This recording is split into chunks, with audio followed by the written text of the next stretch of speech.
Okay, this is week 3 Garcia. I promise I'll try to keep it under 9 minutes this time.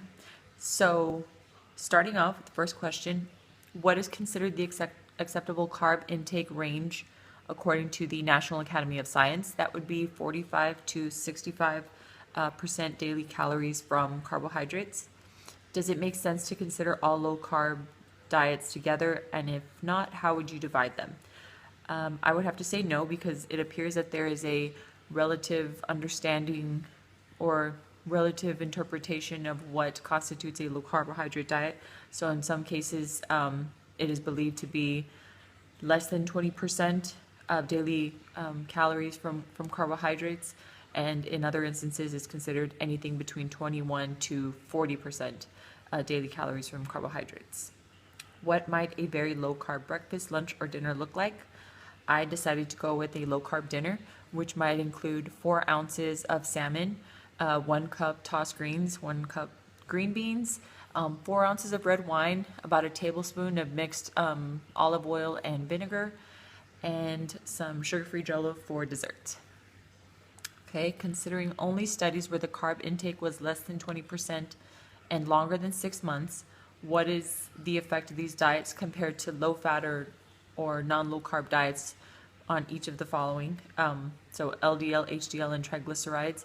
What was found here when the carbohydrate intake was restricted to less than 20% was the LDL had slightly increased, which was, I guess, ordinarily wouldn't be considered a negative, but in this sense, it's not so bad, because small LDL proteins are considered to be atherogenic, so eventually, clogging the arteries and leading to stroke and heart disease.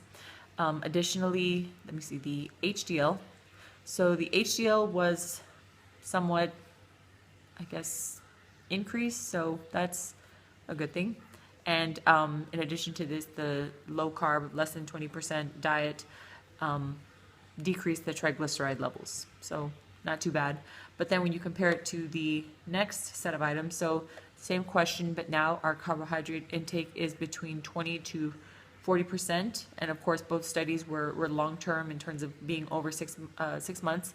So what was found that there was actually no decrease in LDL or HDL. However, triglycerides were moderately improved, which didn't really, I guess, compare when you look at it from a much lower carb standpoint. Let's see here. And what may be the real most effective variable that determines if a weight loss diet may be effective, and how do we know this? So we're looking at a randomized control trial that happened in 2005, where they were looking at 4 different types of popular diets currently out on the market today. And it was found that regardless of the type of diet, the type of macronutrient content contribution, what was really important was long-term adherence to the diet itself. So if you're going to go with South Beach, stick to what the South Beach entails. If you're going to go with Atkins, make sure you follow through with the phases and make it a lifestyle change. So I think that was probably the biggest thing. So regardless of calorie intake, because at the end of the day, you have to balance those calories in with calories out. So if you're able to adhere to a low-fat diet, stick with a low-fat diet. If you're able to adhere to a low-carbohydrate diet, stick with a low-carb diet. Additionally, because it has those added health benefits, when it's really restrictive, you see improvements in those, the triglycerides and the HDL, LDL. So it's just something to keep in mind. And let's see, something new about low-carb diet. So a recent weight loss study came out. We're focusing on 2 groups, again, looking at low-fat, even though the researchers didn't identify what exactly constituted low-fat in this case. And they looked at that compared to a low-carb diet, where here it was considered low-carb to be less than 40 grams of caloric contribution to the diet, which in this sense, related to the lecture, it would classify it in that less than 20% of daily carbohydrate contribution. And they studied them for about a year. They followed up and they assessed basically the same measures, and what they found was the low carb diet basically just blew the low fat diet out of the water, and they did better across the fat in terms of weight loss and let's see, decreasing those LDL, increasing the HDL.